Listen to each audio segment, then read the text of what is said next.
Born on June 19, 1896 at a popular summer retreat for Baltimore's elite, Wallis Warfield entered the world far from the ordinary. Her entry into a wealthy family seemed promising. Her father, Teagle Wallis Warfield, a descendant of a distinguished flour merchant, and her mother, Alice, the progeny of stockbroker William Montague. However, the facade of an idyllic life was just that. Despite Wallis's later claims, her parents married shortly before her birth, not a year prior, making her conception a topic of whispers. Tragedy struck early when her father succumbed to tuberculosis, leaving her and her mother to rely on the generosity of affluent relatives. They shifted from one family home to another, a constant reminder of their precarious financial dependence. Yet Wallis's resilience in the face of these early hardships was a testament to her determination to rise above her circumstances.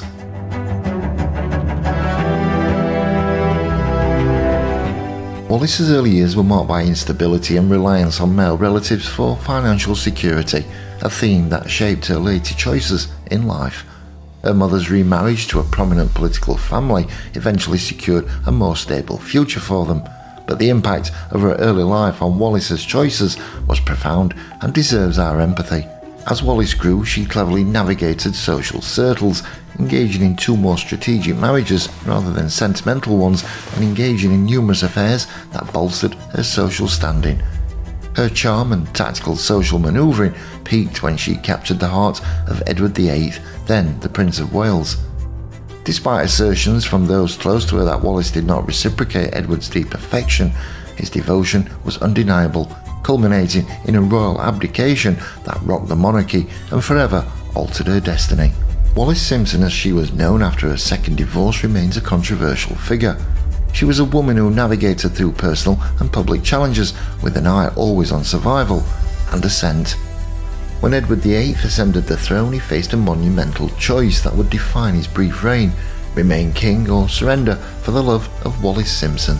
His decision in December 1936 to abdicate after only 9 months as monarch triggered one of Britain's history's most severe constitutional crises. Wallis had been meticulously prepared for the role she would later play on the world stage. Funded by her father's affluent family, she attended Maryland's premier girls' school, where she excelled and formed a notable friendship with a DuPont heiress. A classmate recalled her ambition and intellect. She was bright, brighter than all of us, and she made up her mind to go to the head of the class, and she did. Her captivating presence, characterized by her vibrant eyes and engaging personality, won her many admirers. At 20, she married the charismatic US Navy pilot Earl Winfield Spencer Jr., but the marriage quickly faltered due to his alcoholism and frequent reassignments. The couple separated multiple times, and during these periods, Wallis engaged in an affair with an Argentine diplomat. Wallis's adventures continued when she travelled to the Far East in 1924, where she reportedly met and possibly had an affair with the future Italian Foreign Minister Galazzo Ciano. This period in her life was marked by rumours of a botched abortion that rendered her infertile, a claim accentuated by a light-hearted approach to the culture, famously learning only the phrase, "Boy, pass me the champagne."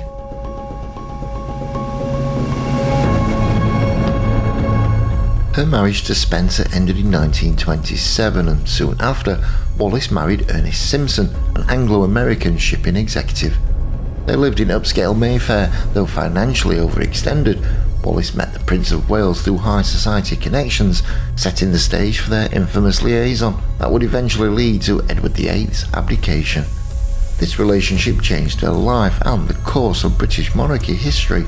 However, her marriage to Ernest Simpson also brought financial stability and social standing, which likely played a role in her ability to navigate high society and attract the attention of the Prince of Wales.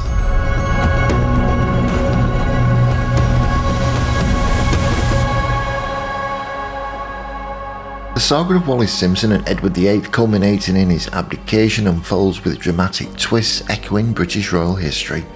Through their social interactions, the couple continued to ingratiate themselves with high society, with Wallis even being presented at court. In 1934, Wallis solidified her position as Edward's mistress, a relationship his staff confirmed despite his denials to his father. Edward's infatuation grew, perhaps driven by Wallis's commanding presence, which he found thrilling. He once confessed a need for a touch of cruelty in his relationships to prevent himself from becoming spoilt and soft. Wallis, described by royal biographer Philip Ziegler as harsh, dominating, often rude, managed Edward in a manner he both required and desired.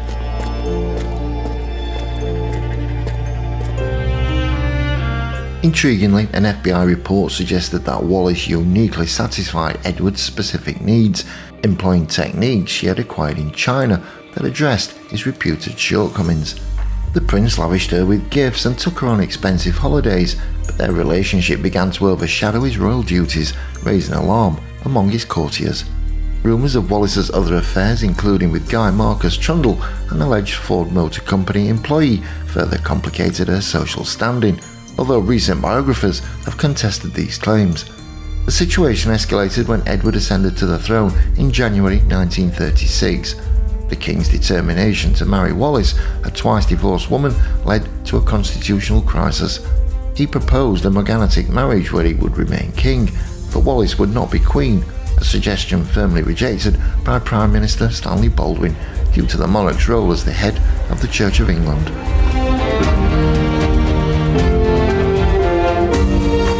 As pressure mounted, Wallis retreated to France. Lord Brownlow, acting on behalf of the king, attempted to persuade her to renounce Edward, culminating in a public statement drafted to suggest her willingness to end the relationship. However, Edward's resolve only deepened, and he ultimately abdicated on December 10, 1936, choosing love over the crown. At long last, I am able to say a few words of my own. I have never wanted to withhold anything, but until now, it has not been constitutionally possible for me to speak. You all know the reasons which have impelled me to renounce the throne. But you must believe me when I tell you that I have found it impossible to carry the heavy burden of responsibility and to discharge my duties as king as I would wish to do, without the help and support of the woman I love. The next day, in a poignant radio address, Edward expressed his inability to fulfill his royal duties without Wallis's support. Shortly after, he left Britain, marking a definitive end to his reign and the beginning of his life with Wallis, whom he could not forsake, even for the throne. The couple's life in exile continued, maintaining their standing with high society, and their experiences during World War II all contributed to the complex legacy of their relationship.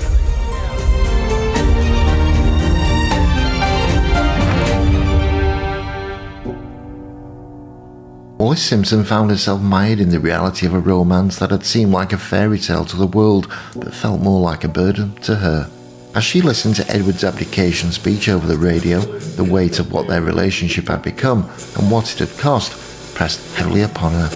The next day she remained in bed, enveloped in a gloom that reflected her conflicted feelings. Her friend Constance Coolidge poignantly remarked on Wallis's predicament, questioning the fate of living up to a legendary love that perhaps wasn't as heartfelt as the public believed. She described Edward as a middle-aged boy, whose life revolved obsessively around Wallis. On June 3, 1937, the couple exchanged vows at the Château de Caen near Tours in France. Notable guests included Randolph Churchill, but no members of the royal family were present, a stark indicator of the royal estrangement.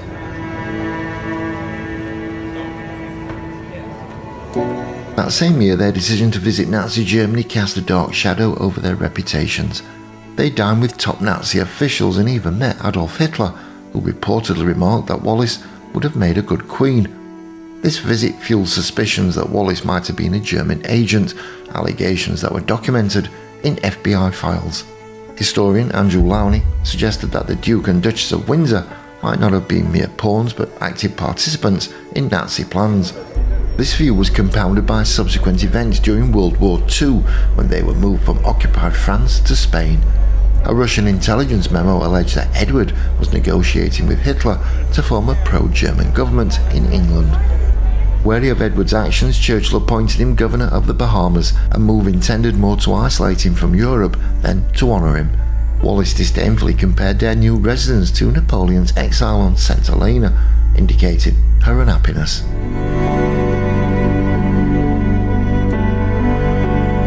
Their time in the Bahamas further tarnished their image. Wallis was criticised for her lavish spending in the United States amid Britain's wartime austerity. Her derogatory comments about the local population revealed in letters to her aunt did little to endear her to anyone.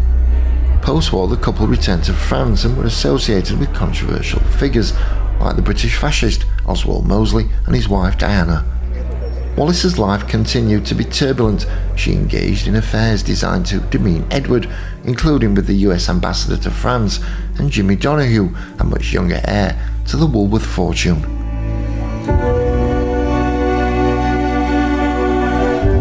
Kenneth de Courcy, Edward's confidant, reflected somberly on their relationship, doubting that Wallis ever truly loved the man who had given up a throne for her.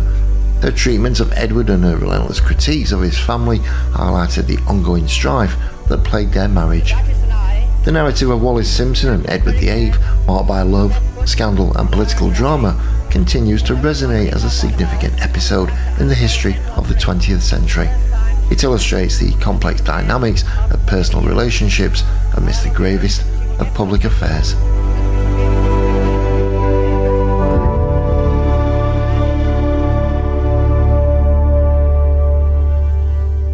Wallis was often described as cold, mean-spirited, a bully and a sadist. She was a complex figure whose domineering traits captivated Edward, both in their intimate life and everyday interactions. Her stern nature prevailed until Edward's demise from throat cancer in 1972, where, despite his calls, she was notably absent from his bedside. Wallis spent her later years in seclusion, living as a disabled recluse, and passed away in Paris on April 24, 1986, at the age of 89.